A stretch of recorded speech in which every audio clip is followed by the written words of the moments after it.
Rain drizzled over the wealthy district of Crestwood Heights as the streetlights glowed in long, orange streaks across the pavement. Adam Hale, a 34-year-old single dad, tightened the seatbelt of his 8-year-old daughter Lily. Their small, slightly dented silver hatchback hummed as he prepared to pull out of the parking lot. His clothes were simple, dark jeans, a navy work shirt, and old boots. He looked like any struggling father trying to make ends meet, but energy still radiated from him in quiet confidence. "Daddy, you promise we'll get ice cream after your meeting?" Lily asked with the hopeful innocence that always melted him. "Yes, sweetheart. No matter what, ice cream tonight," Adam said, brushing her hair off her forehead. As he pulled onto Crescent Avenue, a sudden blast of headlights blinded him. A sleek black Porsche swerved too sharply around the corner. Adam hit the brakes. The other driver didn't. The crash was sharp and violent, metal scraping metal, the sound slicing through the night. The Porsche slammed into the side of Adam's car, jarring him and pushing the hatchback onto the curb. Lily screamed as the airbag burst open. Adam's heart punched against his ribs. "Lily, are you okay?" "I'm okay," she said, shaken but unharmed. Adam exhaled in relief, then climbed out of the car. The Porsche door swung open and a woman stepped out, mid-20s, tall, dressed in a cream blazer and tailored trousers, her black hair falling in a sleek curtain. She looked like privilege embodied, a woman who didn't often hear the word no. She was Ava Mercer, daughter of billionaire contractor Gregory Mercer and acting CEO of Mercer Innovations. "What were you doing?" she snapped. "You came out of nowhere." Adam stared at her, stunned by her audacity. "You hit me," he said, voice steady. "You were speeding." Ava scoffed. "Look at your car. It probably wasn't even insured properly." "You're lucky my daughter is okay," Adam replied sharply. Ava rolled her eyes, but then her expression flickered with guilt when she heard Lily whimper inside. Before she could speak, police sirens grew near. She stiffened. "Fine, let's just exchange insurance. I don't have time for drama." "I'll need your license," Adam said. Ava hesitated, just long enough to expose a secret she didn't want known. Her gaze darted to the side. Adam raised an eyebrow. "Is there a problem?" "No," she snapped, handing it to him. The name hit him harder than the crash had. Ava Mercer. The Mercers, the same family that had been in talks with his company for the largest partnership of the year, a $120 million renewable energy infrastructure contract. Adam wasn't just a single father. He was the lead negotiator representing the ecotech firm Terra Nova. And the girl who hit him was the daughter of the man begging for his signature on the final deal. Ava didn't realize who he was, not yet. "Look, I'll have my assistant handle everything," she said, already stepping back. "I can't stay here." "You hit a car with a child inside," Adam said, voice low. "You're not walking away." The officers arrived. Statements were taken. Witnesses confirmed she was speeding. Ava stood pale and humiliated as they documented the damage. An officer returned. "Ma'am, given your speed and the near injury of a minor, you're receiving a citation." Ava's jaw tightened. "Do you have any idea who I am?" Adam cut in before the officer responded. "Yeah, I do." Ava looked at him, really looked this time, and confusion creased her brows. "Do I know you?" "Not yet," Adam said. "But you will." She felt the weight of the words but didn't understand them. Hours later, after Lily finally stopped shaking and an Uber dropped them home, Adam sat on the couch thinking. The contract's final meeting was tomorrow. The Mercers needed Terra Nova's partnership desperately to stabilize their collapsing reputation after a public scandal. Without this 120 meters deal, their empire would crumble. Ava had no idea how badly she'd picked the wrong person to belittle tonight. Oh, morning sunlight spilled across the vast glass office of Terra Nova headquarters. Adam stepped inside wearing a crisp charcoal suit. Nothing fancy, but strong, clean, respectful. His posture was straighter than last night, his energy changed. This was his battlefield. His boss, CEO Elena Price, approached him with concern. "Adam, I heard about the accident. Is your daughter okay?" "She's fine," he said with a tired smile. "But the driver was Ava Mercer." Elena's eyes widened. "Gregory Mercer's daughter?" "The same. Does she know who you are?" "No," Adam said, "but I know exactly who she is." Elena tapped her fingers on her folder. "The Mercers are desperate. If we finalize today, they survive. If not, they fall," Adam finished. Elena studied him. "What do you want to do?" Adam inhaled deeply. Let's see how they walk into the meeting.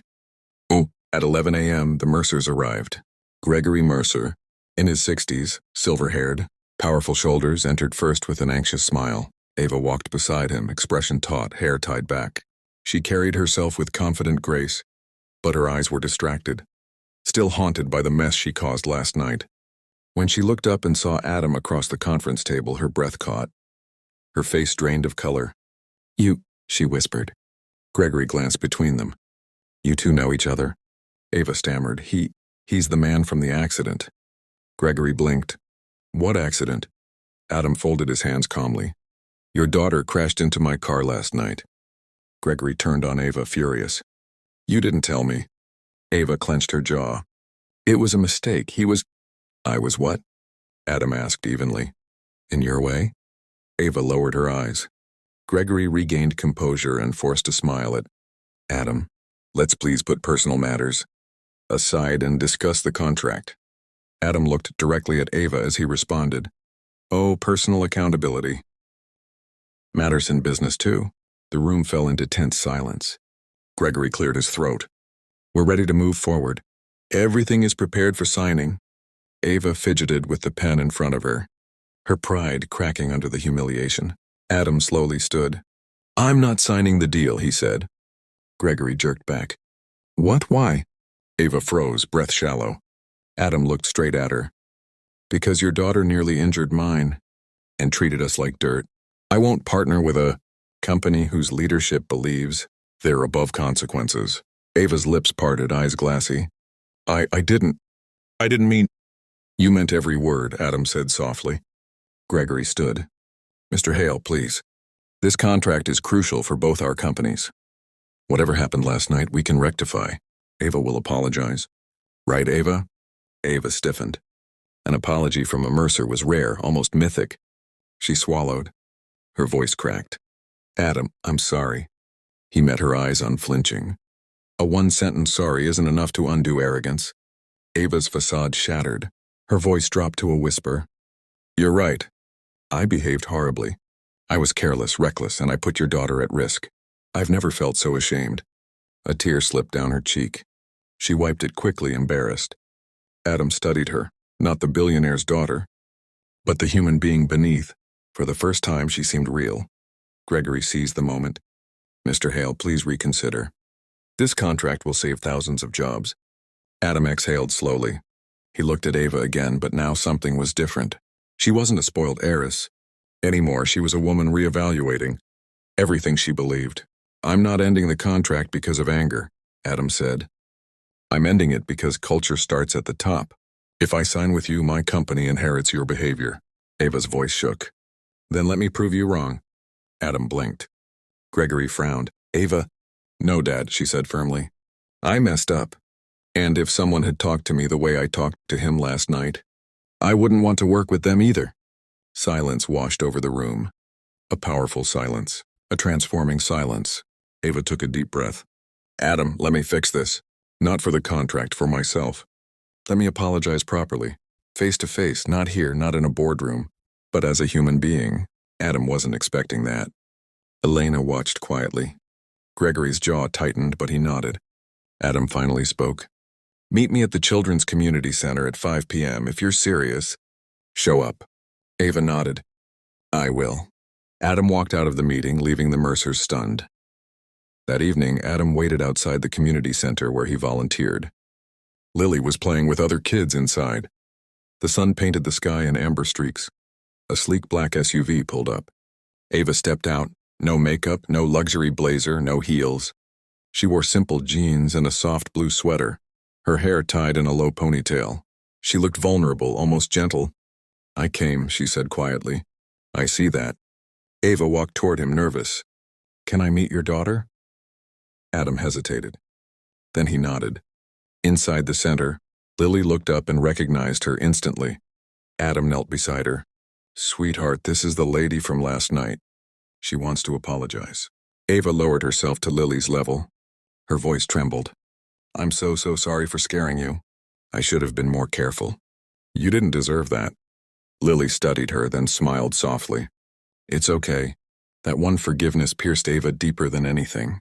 Adam watched the moment quietly. After Lily ran off to play, Ava turned to him. "Thank you for giving me a chance to explain." "I wasn't sure you'd come," Adam admitted. "I wasn't sure I deserved to be here," she said. He nodded. "So what now?" Ava inhaled. "Now I learn, I grow, and I earn back the respect I lost." Adam looked at her differently now. Less anger, more understanding. "Your father will want the contract," he said. Ava shook her head. "I want the contract, but not because we need it. Because working with people like you will make us better." Adam felt the sincerity in her voice. For the first time since the accident, he believed her. He extended his hand. "We'll revisit the deal, but under conditions. New transparency, new culture, new protocol, agreed?" Ava didn't hesitate. She took his hand, her grip warm and steady. "Agreed." Their eyes met, longer than business required. Something unspoken flickered there. Something unexpected. Something dangerous. Something gentle. Ava exhaled with relief. "Thank you. For not giving up on the possibility that I could be better." Adam smiled faintly. "Everyone deserves one chance." "Not two." She smirked softly. "Then I'd better not mess up again." For a moment, the world felt lighter. Two different lives colliding not in destruction, but in change. Maybe fate wasn't cruel. Maybe it was rewriting something. As Ava walked back to her car, she looked over her shoulder. "Adam, maybe next time I can take you and Lily out for ice cream." He raised a brow. "Trying to bribe me already?"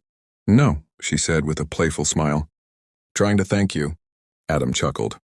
"We'll see." Ava drove away with a heart that had learned more in one day than in all her years of privilege. Adam turned back toward the center, a small smile tugging at his lips. The contract would move forward. Lives would change. Futures would shift, all because one night a billionaire's daughter hit a single dad, and never expected he would hit back with something stronger than anger. Integrity, and maybe, just maybe, something more.